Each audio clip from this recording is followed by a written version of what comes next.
This brutal practice was so extreme that even the ruthless Mongol tribes called it unthinkable. Yet, in 1171 AD, it happened to a 9-year-old boy whose own people left him to starve on the frozen steppes. Witness how systematic abandonment and enslavement created history's most merciless conqueror and triggered the massacre of 40 million souls. The practice was called tribal casting out. A child whose father died would be stripped of protection and thrown into the wilderness to die slowly from hunger and cold. His own clansmen watched as little Temujin begged for scraps like a wild animal. This wasn't just cruelty. This was systematic elimination disguised as Mongol tradition. The 9-year-old enduring this nightmare would become the most feared ruler in human history. Everything began when his father was murdered by enemies who wanted to destroy his bloodline forever. This is how childhood trauma creates monsters who reshape the world through violence. You think you know Genghis Khan as the brilliant military strategist who built the largest land empire in history, the heroic unifier of Mongol tribes who conquered half the known world through superior tactics and organization. But this legendary image hides the truth that medieval chroniclers were too terrified to record fully. The real story isn't about military genius or nomadic culture. It's about how a starving, abused child's desperate fight for survival created systematic killing methods that would consume entire civilizations. To understand how one boy's hunger led to 40 million deaths, we must uncover 3 hidden chapters from medieval sources. First, the starvation and abuse years documented in the secret history of the Mongols. Then, the wooden collar imprisonment, recorded by Persian chroniclers, that showed him the power of systematic humiliation. Finally, the moment captured in Chinese court records when childhood survival methods became imperial domination policy. Each chapter reveals why the Mongol Empire's unprecedented killing wasn't cultural or strategic, but personal. When Temujin's father Yesugei died from Tatar poison in 1171 AD, ancient steppe law demanded protection for his family. The Secret History of the Mongols, written by someone who knew Temujin personally, records what should have happened. Quote, "When a chief dies, his people should guard his family like precious horses. Yesugei controlled vast grazing territories and commanded thousands of warriors. His death should have meant his eldest son inherited this power, along with unbreakable clan loyalty. But the Taichiud elders made a decision that shattered nomadic tradition. They declared Yesugei's bloodline finished and abandoned his family on the steppes. The secret history preserves their exact words. The deep water has dried up, the shining stone has worn away. This wasn't just rejection, but formal erasure from Mongol society. 9-year-old Temujin watched his world collapse overnight. The horses were taken, the weapons confiscated. The loyal warriors who had served his father simply rode away without looking back. Chinese chronicler Yelu Chucai, who interviewed survivors decades later, recorded the family's desperate measures. They ate wild onions, garlic, and anything else they could dig from the frozen ground. When plants weren't enough, they caught field mice and marmots with crude traps. The hunting wasn't romantic survival adventure. It was systematic scavenging that reduced a chief's family to animal behavior. Persian historian Rashid al-Din noted that Temujin's mother Huwalan sometimes didn't eat for days, giving her portions to the children. The proud wife of a clan leader was reduced to fighting vultures for carrion scraps.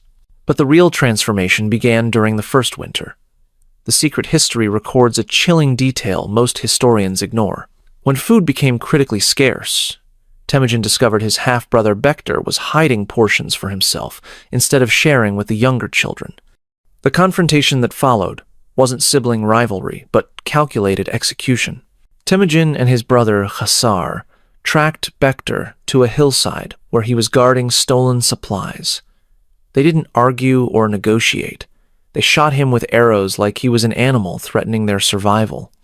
The secret history tries to justify this as righteous anger, but Chinese sources suggest it was deliberate murder to eliminate competition for limited resources. When Temujin returned home with his half-brother's blood on his clothing, His mother's reaction reveals how starvation had changed their family dynamics. According to the Persian Chronicle, Heilun's first question wasn't about justice or grief. She asked whether Bektar had been carrying any food they could recover. This killing taught Temujin the fundamental rule of scarcity. When resources are limited, sharing means everyone dies slowly. Taking everything from competitors means survivors live another day. It wasn't philosophy, but arithmetic learned through hunger. The lesson proved correct when spring came. The family had enough stored supplies to survive because Bektar's hoarded food sustained them through the worst months. His death had quite literally kept the others alive. Violence had solved a problem. Negotiation never could. But the real lesson in power was still coming. Word spread that Yasuge's son had survived and was attracting followers. The Taichiud's response would teach Temujin something that would reshape the world. When they captured 15-year-old Temujin during a night raid, they chose humiliation over death. They locked him in a wooden collar called a kangu, making sleep impossible and forcing him to beg for food scraps. Persian chronicler Juvaini recorded how they paraded him through tribal gatherings like a performing animal, forcing him to serve the very men who had abandoned his family. The degradation lasted months. But while the Taichiud thought they were breaking his spirit, they were actually teaching him their own techniques for destroying human dignity. When drunk guards loosened his bonds during a festival, Temujin didn't just escape. He killed 3 of them with their own weapons, carving warnings into their bodies about the price of humiliation. The boy who had been captured still believed in honor and negotiation. The man who returned understood that power meant elimination.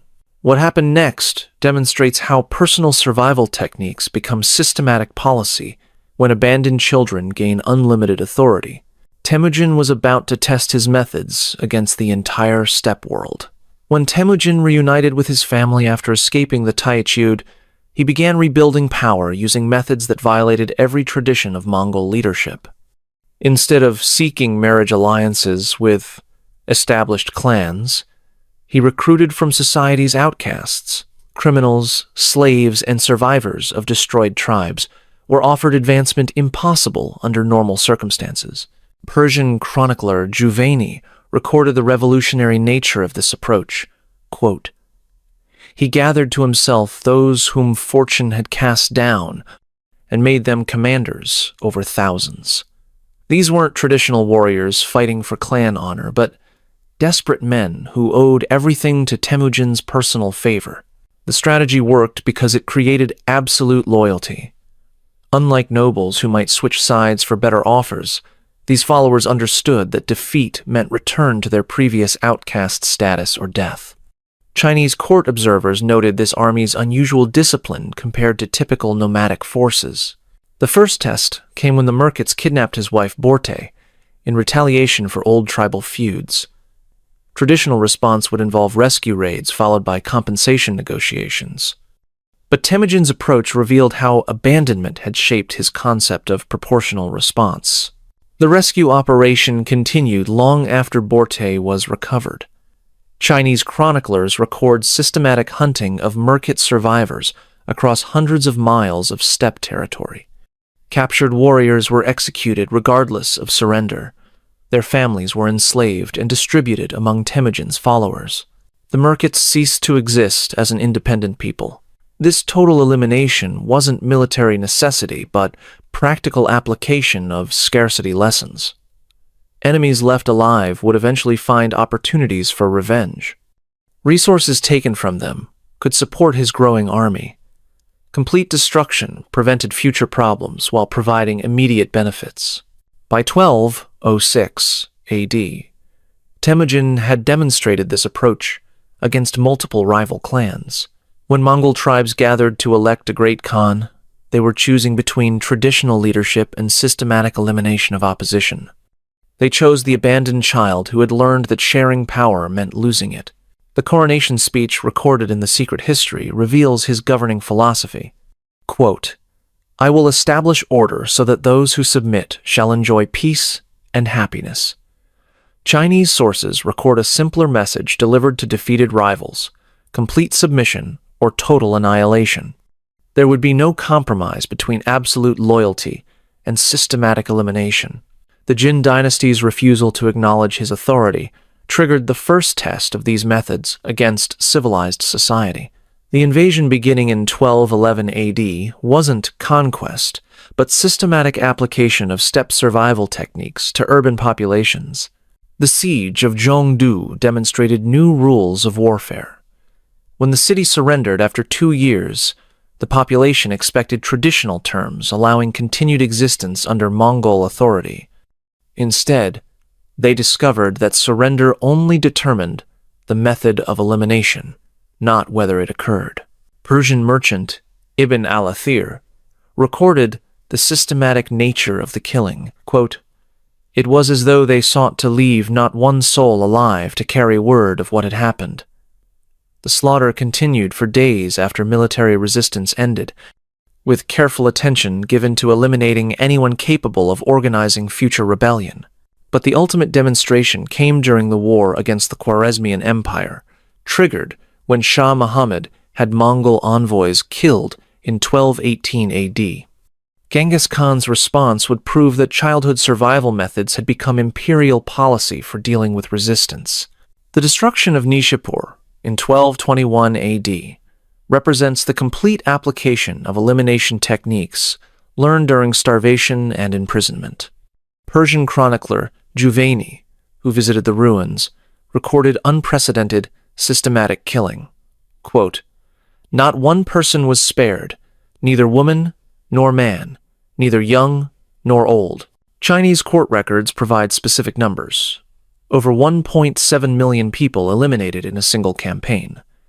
The population was divided into categories and processed methodically. Soldiers to prevent military resistance, craftsmen to prevent economic recovery, scholars to eliminate intellectual leadership, children to prevent future revenge. The technique reveals calculated logic rather than random destruction.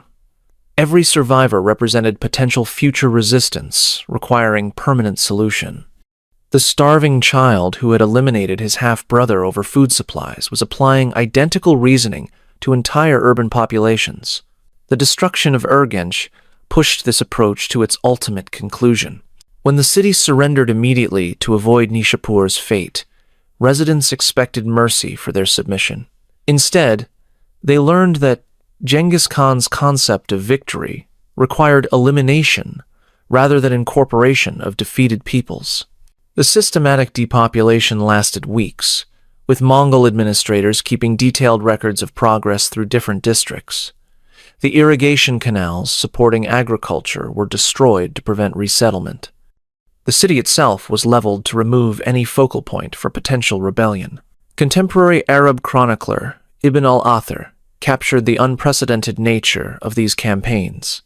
Quote, "These Tatars spared none. They killed women, men, children, ripped open the bellies of pregnant women, and slaughtered the unborn." This wasn't cultural barbarism, but systematic application of childhood survival logic to imperial governance. Modern demographic studies suggest Mongol conquests eliminated approximately 40 million people, though exact figures remain debated. What's undeniable is that this represented history's most systematic killing up to that point, originating from techniques learned by a starving 9-year-old who understood that sharing resources with enemies meant death. The Great Yasa legal code reveals how personal experience became imperial law. Traditional Mongol customs handled theft, desertion, and disobedience through compensation or temporary exile. The Yasa mandated death for these same offenses because they represented the kinds of betrayal that had destroyed Temujin's family. Collective punishment became standard policy under the new system. If one person violated Mongol authority, their entire community faced elimination to prevent future resistance. This wasn't justice, but practical application of elimination logic. Remove potential threats before they become actual dangers. When Genghis Khan died in 1227 AD, his empire stretched from Korea to Ukraine.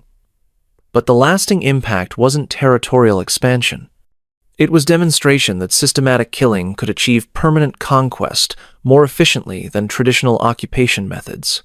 The Mongol approach influenced military and political development across Eurasia for centuries.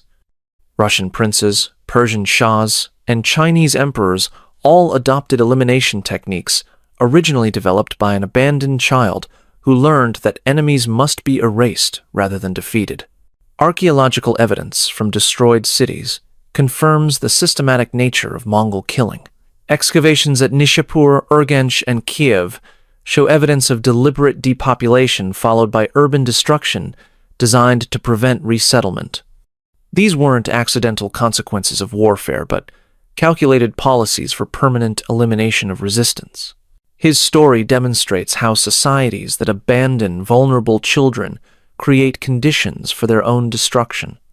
The tribal system that cast out Yasuge's family ultimately produced the destroyer, who eliminated traditional steppe culture and replaced it with systematic terror applied across 2 continents.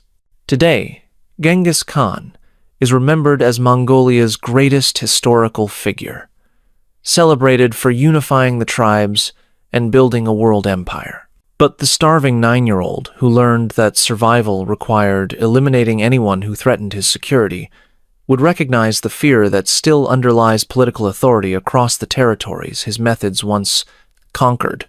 The abandoned child's hunger consumed 40 million lives because childhood scarcity taught him that sharing resources with potential enemies meant everyone dies. Subscribe to discover more hidden truths about how childhood experiences shape historical catastrophes. Comment below about how societies protect vulnerable children before abandonment creates political monsters. And if you think Genghis Khan's transformation shocked you, wait until you hear how European royal inbreeding created rulers whose genetic damage sparked centuries of warfare. The Habsburg dynasty's self-destruction will make Mongol elimination look like rational policy. I'll see you in the next investigation into how institutional failure creates historical nightmares.